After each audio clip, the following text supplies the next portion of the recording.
Hello everybody, it's Serafina and I'm here with your daily tarot insight. So before we begin, I would like to call upon the spirit of the universe that loves us unconditionally.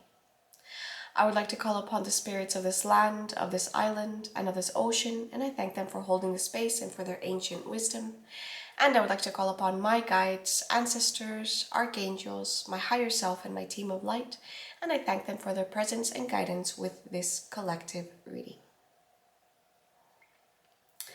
Okay, so astrologically, there's actually something quite important that's happening today, tomorrow.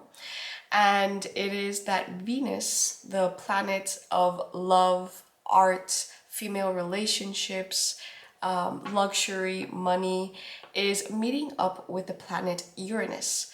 Uranus is known to bring a little bit of disruption or to bring a little bit of shock towards something. You can think of it as like a ray of lightning. Uranus is all about kind of like seeking the higher expression of yourself, like allowing yourself to be quirky, allowing yourself to be extroverted and dynamic. But ultimately, as a planet, when it's making any conjunction or aspect to another planet, it brings an element of shock.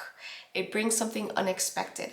So considering that they're both meeting up in Taurus, it could be related a lot to aspects of value and money, something in the stock markets or something in your own life regarding your financial situation or businesses.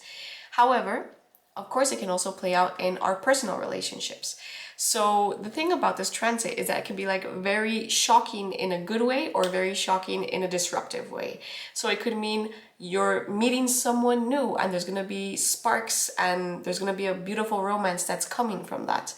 Or it could mean that if you're already having certain problems with your own romance, that could lead to certain breakups. So we could expect certain people to be breaking up right now. It could also just mean whatever is happening between your female relationships, right? This particular week was pretty strong with Venusian themes. So that's just something to take into account. Whatever Venus has been, bringing about in your lifetime, in your timeline right now, let's say regarding romance or relationships or art, expect it to have a little bit of a shaking up by Uranus. Another thing that's important that's happening next week on Tuesday is the full moon in Sagittarius. Sagittarius is all about higher learning, expansion, and it's kind of like related to philosophy and to our spiritual practices. So last full moon we had was in Scorpio, and we had lots of like darkness or unseen things coming up, right? That's the nature of Scorpio, and it was a lunar eclipse. So whatever it is that you were processing in the Scorpio themes of your life, now you can integrate and kind of like achieve a higher wisdom towards it with this full moon in Sagittarius. Another important thing is that Mercury retrograde, as you know, it's already direct, but it's still going through its shadow period. And the shadow period ends on the 19th. So again, we can expect to see resolutions or just kind of like the cycles that are ending, which happened since Mercury was in its first shadow period weeks ago. Okay, let's get into the tarot. So, beloved spirit of the universe, what loving guidance is there for the collective today? What loving guidance is there for the collective today? We have the card of justice, balancing the scales, karma. What further guidance is there for the collective today? We have the Six of Cups.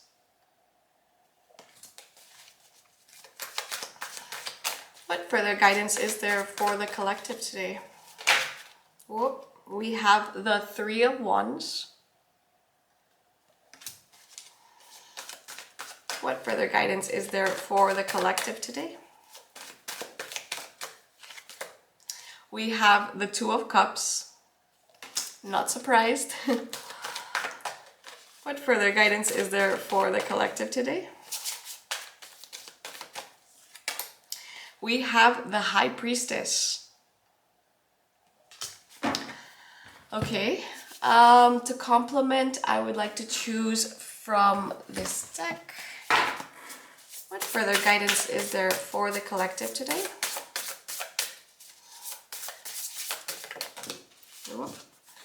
We have uncertainty. Thicket of thorns. What further guidance is there for the collective today?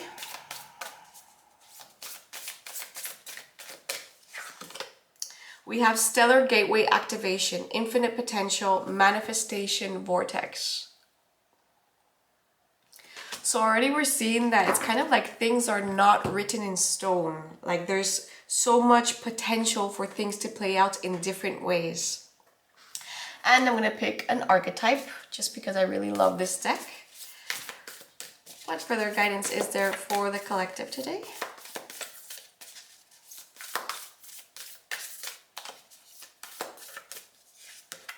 We have Anima Mundi. Very nice. Okay, so we're starting off with the card of Justice. The card of Justice comes when there is some balancing that needs to be played out. And we can already see that it's definitely related to our relationships, our karmic relationships, those souls that we keep on reincarnating with because we have lessons to learn, we have things to help each other out with. However, right now, this is also, there's a sword of justice, right? And swords represent truth. They represent vocalizing things. Usually when this card comes out, it does indicate that there is going to be a balancing out of something. And I'm even feeling that we're going to have to stand our ground with something. There's already elements of uncertainty that have come up here. So I feel that a lot of how these scales are going to go really determines on how we want to project ourselves going forward. That being said, it means that the power is in our hands. And right now we are able to kind of like manifest what it is, whatever we want to manifest regarding our relationships. The Six of Cups is, as I've mentioned before, a card of nostalgia. It usually represents when somebody from our past or somebody that we have really deep feelings for is coming into our life, or like we're wanting to go back to those moments that were sweet between us. So this could be a friendship, it could be a family member, it could be a romantic partner, but already it's telling me that there's like this deep nostalgia, this deep feeling with someone, and usually it represents somebody coming back into our life and us having to reassess the situation, having to reassess the relationship.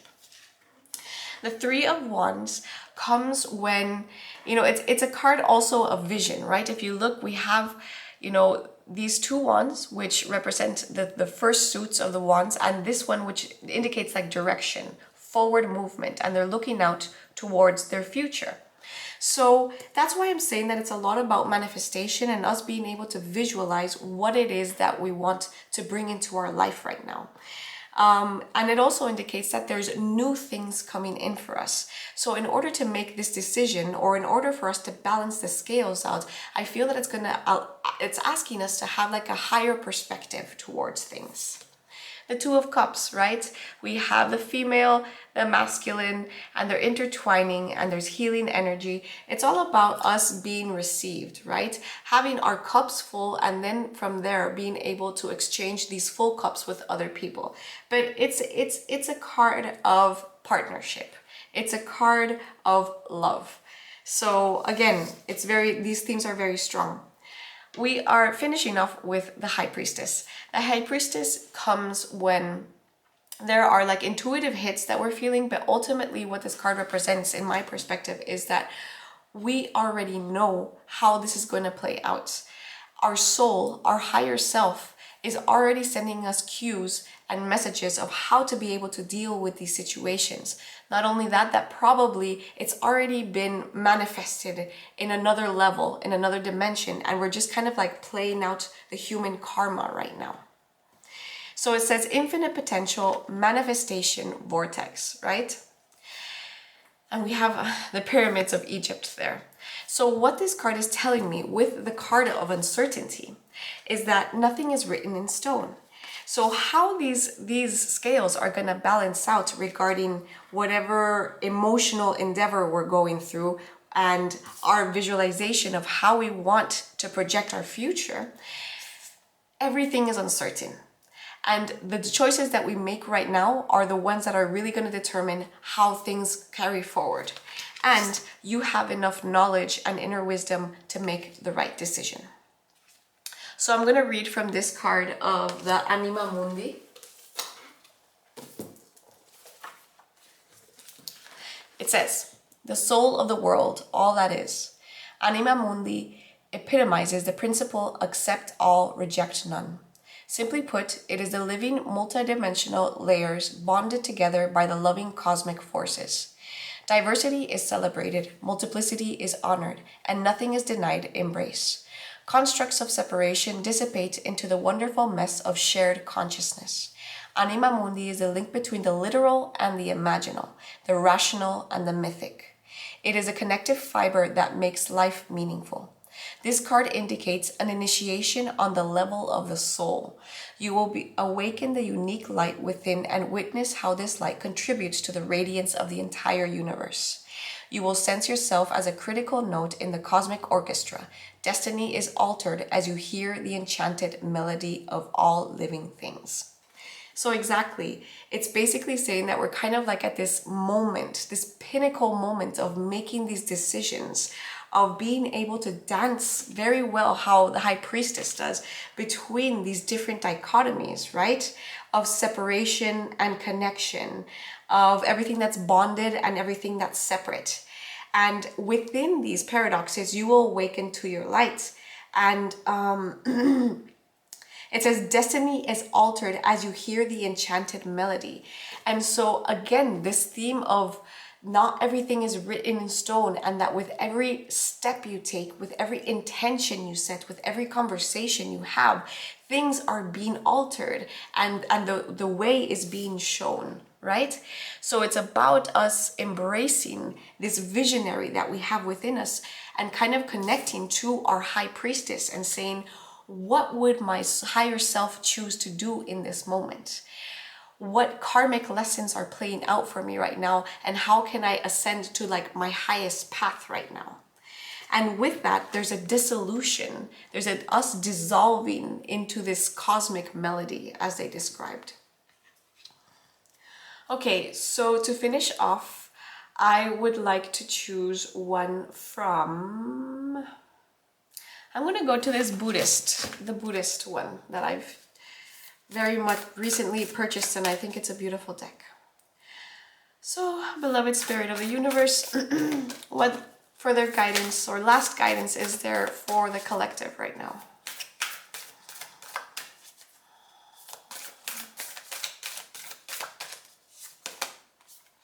We have number 29, Aizen Myo-o. Aizen Myo-o.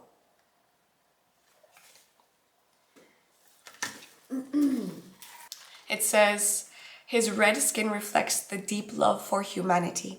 His hand is holding wishes, and this is overflowing treasures. Fruit, treasure, and take care of those around you. Express your feelings. Success in love and relationships. Don't become overly possessive. Wisdom from the Buddha. Through love, we feel joy and sorrow. It is not an emotion that is entirely peaceful, but it is the most precious of all emotions humans can experience. While it is not necessarily a bad thing to have wants, it's important to focus on those wants in a positive direction. Like wanting to protect the ones you love and make them happy rather than obsessions or an excessive want for material things. Be sure to tell those you love how you feel. Feelings must be put into words and understood. So the blessings of this card are adoration, inner virtue, which clears the path to enlightenment, and being granted what you desire. So this is a beautiful card to finish off this reading. And really, I think that this reading is speaking a lot to this transit that's happening right now with Venus conjunct Uranus, and then taking that higher knowledge and wisdom of what happened into the Sagittarius full moon. Because obviously, it's related to our relationships and us being able to visualize the higher path for us, because we are in tune with what is meant to be played out. Even though things are uncertain, they're reminding us of our capability to manifest the situations and the quality of the relationships that we want, as the cosmic balance and the scales are going to be balancing out with all these karmic relationships and these karmic cycles that we're playing out. And then we have this beautiful Aizen Myo'o telling us that we have to express our feelings and to express our passion for humanity and for the people around us in a way that is balanced, in a way that is loving and not obsessive and possessive. And it also says that there's like, it foretold a positive playing out of our romantic endeavors and our relationships. So I think this is a very positive card to finish off today's reading with. Okay, everybody, I hope that this was useful to you and that you have a great weekend. I will be back with you to talk about the Sagittarius full moon next week. If you enjoyed this, please share this with your community. You never know if there's a message here for somebody. And if you would like to book a personal reading, you can always go to my personal website. Okay, everybody, bye.